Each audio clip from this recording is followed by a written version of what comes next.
seja muito bem-vindo a mais um Roda de Conversa. Hoje nós teremos aqui a presença de um convidado super especial, o Nicolas, que está no coração dos Jovens do Riacho. Pode estar longe, mas está no nosso coração. Fique muito à vontade aqui e é um prazer ter você com a gente. Obrigado. Bom, hoje, muito bom. Hoje aqui a gente está com a lição número 11, que tem como título Autor e Consumador da Fé. E trata sobre Hebreus 11 e 12, que descrevem a vida do cristão como sendo uma corrida, em que todas as pessoas que forem fiéis vão ter uma recompensa no fim, e também o drama da redenção dos heróis da fé, né, que eles perseveraram no passado, que sofreram, mas ainda não possuem a recompensa tão aguardada. E o tema dessa lição tem como objetivo explorar o que é a fé e como que ela é obtida por meio do consumador da fé. Então, para começar, gostaria de perguntar para vocês o seguinte: qual que é a relação, então, entre viver pela fé e o papel de Cristo como nosso consumador da fé? Olha, essa pergunta até abordada ali no final da lição com uma conclusão, mas também ela pode ser uma introdução, né? Porque a verdade é que Cristo, ele resume tudo que é fé, né? Cristo é o nosso molde, Cristo é o nosso espelho, e ele também ele resume tudo aquilo que é a fé em si, né? Por que isso, né? E por que consumador da fé, né? Cristo, ele veio com a missão aqui na Terra da salvação da humanidade, mas também como a prova de que poderia haver, de que a lei poderia ser cumprida de uma forma plena e de uma forma completa. Cristo vindo como alguém semelhante a Adão, no sentido de estar sem pecado e mas sem a natureza pecaminosa, mas ainda assim com um corpo de ser humano caído, né? Um corpo que definha, um corpo que envelhece, esse tipo de coisa. Então, Cristo, nessa nossa caminhada da vida, por mais que ele não tivesse uma natureza pecaminosa, ele foi tentado, ele sofreu dificuldades, ele sofreu fome, ele sofreu frio, ele sofreu dor, ele às vezes teve dúvida. Inclusive na cruz a gente vê Cristo com o peso do pecado nos seus ombros, quando ele está morrendo, ele fala assim: Deus, Senhor, por que me abandonaste? Ele sente dúvida naquele momento, em peso do pecado, mas ultimamente ele ganhou, né? Cristo ganhou essa corrida, que você introduziu no começo, né? Que a lição fala da fé como a corrida do cristão, né? E Cristo foi o único até o momento que ganhou essa corrida. Por quê? Porque ele viveu essa vida na Terra, mas ele morrendo pelos nossos pecados, ele ascendeu aos céus. E hoje em dia ele atua até no nosso sacerdote, enfim, essa outra lição, mas ele torna a fé possível sendo o exemplo maior do que é uma vida de fé, né? Acho que todo momento da vida de Cristo ali que você vê que é uma vida de fé, é uma vida dedicada, é uma vida de completa abnegação também, né? E acho que também a gente pode falar sobre a fé, sobre pôr de lado tudo, né? Cristo pôs tudo de lado, até a sua natureza como Deus, a sua onipresença, a sua onisciência, para o sacrifício da humanidade, e ele tinha fé nessa missão, e ele enfim, foi bem sucedido. Então, acredito que Cristo é o nosso molde para quando a gente pensa em tudo, e inclusive em fé, né? E ele vai ser o epítome daquilo que é a fé cristã. E aí, acrescentando nisso que o Nicolas estava falando, né? Quando a gente pensa na concepção, né? Qual que é o papel de Jesus em tudo isso, né? O que ele faz, né? E aí eu gosto muito de olhar como um exemplo, né? Acho que o Nicolas trouxe algumas das experiências ou sentimentos que ele teve, e como que ele lidava com talvez essa dúvida, como que ele lidava com as dificuldades que eram apresentadas para ele. Eu acho que como que a gente consegue ver a forma como ele se relacionava com isso pode ser um de grande ensino para a gente. Então, além de, enfim, né, olhar Jesus como todo esse exemplo que ele é, no aspecto da fé também eu acho que uma das coisas que a gente tem que fazer exercício diário de tentar ser parecido. Legal. Quando a gente fala da pergunta, né, qual que é a relação de viver pela fé e ter Jesus como consumador da fé, a gente vê que nossa fé está em constante movimento. E ela não é a mesma sempre. Então, a fé que você tinha ontem, a fé que você tem vai ter amanhã não são as mesmas. E Jesus tem justamente esse papel. Quando a gente vai procurar aqui a tradução do que é ser um consumador, é aquele que consuma ou que conclui. Então, ele sempre vai concluir, sempre vai trazer um ponto final, ele sempre vai nos mostrar o caminho final para essa fé que está em constante movimento. Então, ela sempre está se desenvolvendo. E Deus vem justamente com esse papel, de chegar e dar fim, mostrar qual que é o fim, mostrar o que Ele quer para a nossa vida, principalmente com a nossa fé.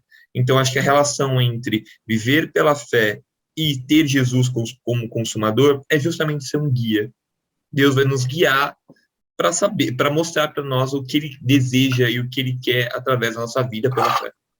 Eu estava pensando realmente nessa questão de Cristo e de como ele é fundamental para a nossa fé, porque assim, ele foi o único que venceu, e ele foi o único o que mostrou para nós o caminho que era para ser seguido da corrida e que era possível chegar lá. Mas ao mesmo tempo, não seria errado nós dizermos que literalmente Cristo nos carrega para essa vitória, sabe? Não é. É uma coisa que eu tenho dificuldade em relação a isso. Acho que isso até entra mais no assunto de fé, porque Paulo usa a ideia da corrida, usa a ideia de tipo um caminho, mas esse caminho não pode ser percorrido pelo Mateus com as próprias forças do Mateus. Esse caminho tem que ser percorrido o Mateus junto com Cristo, e é Cristo quem percorre ele por mim. É muito curioso isso, é difícil de separar as coisas, sabe? Então eu diria que assim, quando a gente fala de percorrer esse caminho, não existe esse caminho sem Cristo. Por isso que é tão fundamental. E eu só consigo aceitar essa boa ação, essa ajuda, essa atitude de Cristo quando eu tenho fé nele, né? Quando eu acredito que tudo que ele fez por mim foi realmente o que está escrito na Bíblia, o que ele falou que foi feito, né? E de uma forma mais prática, é possível hoje a gente viver pela fé? Se sim, como que isso é possível? E se não, por que não é? Sim, é possível. E eu posso dizer que a humanidade, em toda a sua história, viveu pela fé, independentemente de ter vivenciado ou não eventos, podemos dizer assim, de maneira sobrenatural, né? É claro que a gente tem essa noção de que se a gente vê, tem aquela música do Jefferson Pilar, uma das músicas mais bonitas que eu escutei. Se eu não vi o Mar se abrir, eu não vi o coxo andar, né? E a conclusão, mas eu não vou me abalar, eu vou me entregar, né? Que se eu não ver tudo isso, das mesmas formas eu vou ter fé. E o povo de Israel viu o mar se abrir, os fariseus viram o coxo andar, os fariseus viram uma pessoa ressuscitar, na verdade mais de duas pessoas, né? Filha de Labão e Lázaro, e tanto o povo de Israel, em vários momentos, e os fariseus, de forma constante, não tiveram fé. E Deus fala, Cristo fala assim, podia descer Moisés, podia descer o Elias e todos os profetas patriarcas, vocês ainda não iam crer. Então, independentemente de atos, independente de ações, ainda é requerido fé de nós, ainda é requerido fé para a gente conseguir colocar para dentro, para a gente assimilar, a gente entender e compreender o amor de Deus e aceitar o amor de Deus, sabe? Exige fé. Não é uma ciência. Porque a gente vive num mundo muito cético, né? Num mundo darwinista, no mundo do método científico, em que a ciência até se torna quase uma religião. Todo mundo fala, não, porque eu acredito na ciência, mas ninguém sabe o que é ciência também, no seu dia a dia. Mas a fé não é ciência, né? A fé é aquilo que você sente, é uma crença naquilo que você não vê. E mesmo aqueles que viram, não criam, né?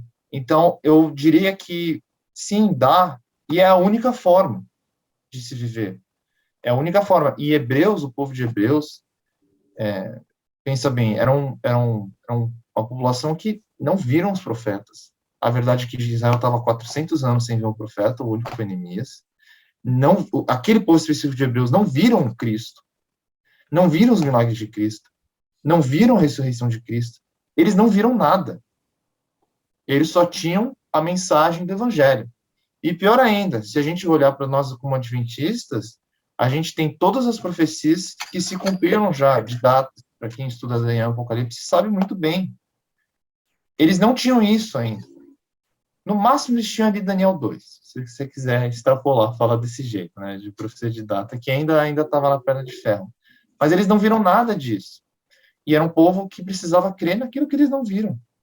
E eles creram. E Paulo atribuiu essa fé a eles. E recomendou a eles continuarem a ter a fé. E é a mesma coisa para a gente hoje. 2.000 anos depois, 1.900 anos depois, a tônica se mantém, né? De nós é exigida a fé, de nós é exigido crer naquilo que não se viu, naquilo que aconteceu, mas que a esperança é muito maior, né? E que por mais que o que ocorra ao nosso redor tente negar isso, tente negar a realidade de um Salvador, de uma futura vinda uma segunda vinda de Cristo Jesus, é a fé que nos move. Então, acredito que é nessas linhas. Uhum. E aí, é engraçado, né? Porque quando a gente pensa, ou pelo menos quando eu penso em fé, às vezes a primeira coisa que vem, pelo menos na minha cabeça, é uma ideia assim meio abstrata, né? Ah, fé é uma coisa que acontece na sua cabeça. E eu acho que o legal que eles são traz, principalmente, né, ali no capítulo 11, o que o autor do livro ele está sugerindo é que a fé, sim, ela é uma concepção ideológica, mental, mas que ela se traduz na forma como aquelas pessoas andavam. Então, Abraão fez, ele creu e aí isso foi atribuído por fé para ele. A gente vai ver todos esses exemplos. Então, a fé, ela acontece, né, no seu coração, na sua mente, ela se traduz na forma como você anda, né, vamos dizer assim, como você leva a sua vida. Então, como que a gente faz isso de modo prático? É se a gente diz que, né, Jesus vai voltar, se a gente diz que isso é o certo, que isso não é tão bom, se a gente, enfim, se a gente crê que tudo que Jesus disse, tudo que ele veio fazer é real, então eu vivo como se fosse. Então eu vivo como se Jesus fosse voltar, não porque, né, tem uma coisa concreta que ele vai voltar, mas é porque com a certeza daquilo que a gente não vê, como o Nicolas disse, eu vivo como se fosse. E eu acho que essa é a forma de tornar tudo isso prático. Eu vivo como que as coisas que não acontecem, que eu não vejo, elas vão acontecer, elas vão acontecer.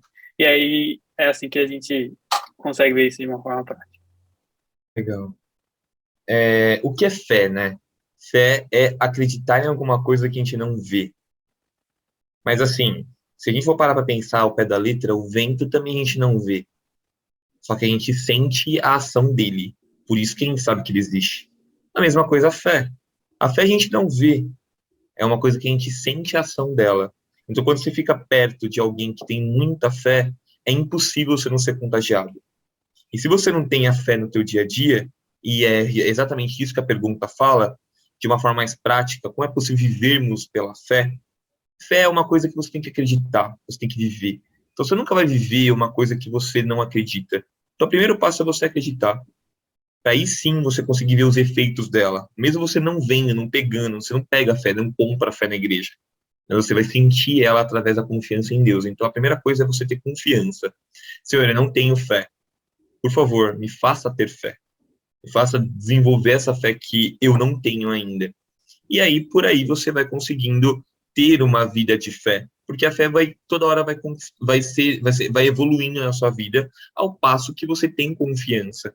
Então, para você viver pela fé, e é super possível nos dias de hoje, ainda mais nos dias de hoje, que desafiam toda hora a nossa fé, em vários exemplos aí a gente vê na sociedade, na mídia, enfim, nos tempos que a gente está vivendo hoje, que a gente precisa quanto mais de fé. Então, para você desenvolver a fé hoje, é muito fácil. Basta você acreditar que você tem e desenvolver ela. Então, eu acredito que sim, é possível, mas basta nós querermos estar mais próximo de Jesus para ele desenvolver a fé que há em nós e ainda está adormecida, né? Sobre a questão de ser mais... o como viver isso de uma forma mais prática, eu tava pensando nisso, é meio filosófico, né? Mas é possível a gente viver uma vida que não seja pela fé? Porque tem muitas coisas na vida que a gente lida como se nós tivéssemos certeza, só que não é bem certeza, sabe? Tipo, eu diria que assim, a probabilidade de algo acontecer pode ser muito grande, mas você não sabe, sabe? O que vai acontecer daqui 10 minutos, daqui 20, nunca temos, é sempre pela fé. Eu diria que a questão seria mais que fé nós usamos como combustível para nossa vida, sabe? Tipo, quando eu tenho a fé de que Cristo vai voltar e de que o sacrifício de Cristo é real e de que ele fez algo por mim, eu começo a basear o meu futuro, meus próximos passos de uma forma diferente, quando eu tenho fé em outras coisas ou em um futuro diferente desse que Cristo propôs, sabe?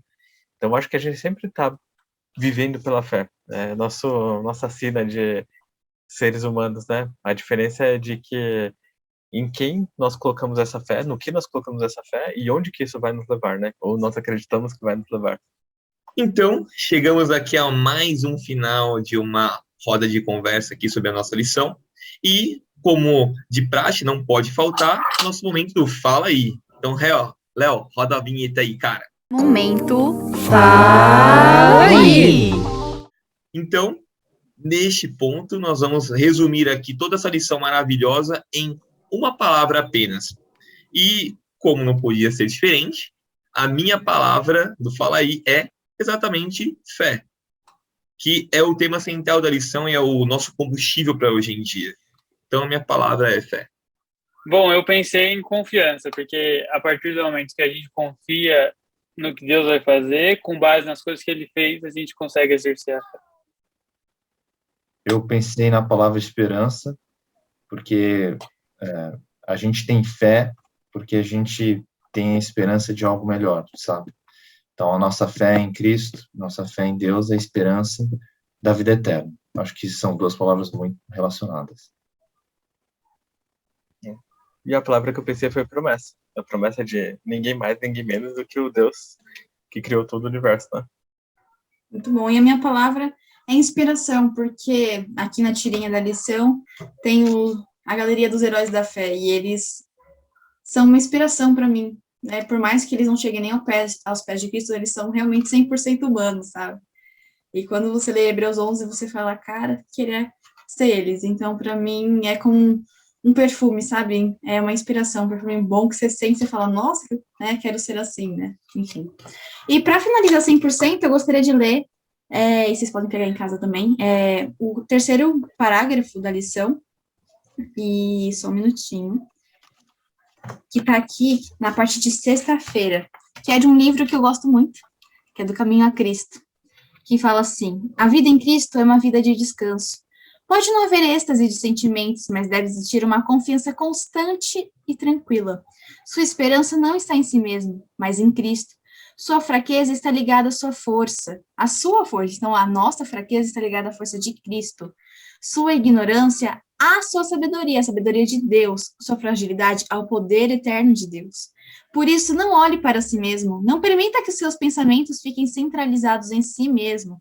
Mas olhe para Cristo, pense em seu amor, sua beleza e na sua perfeição no seu caráter.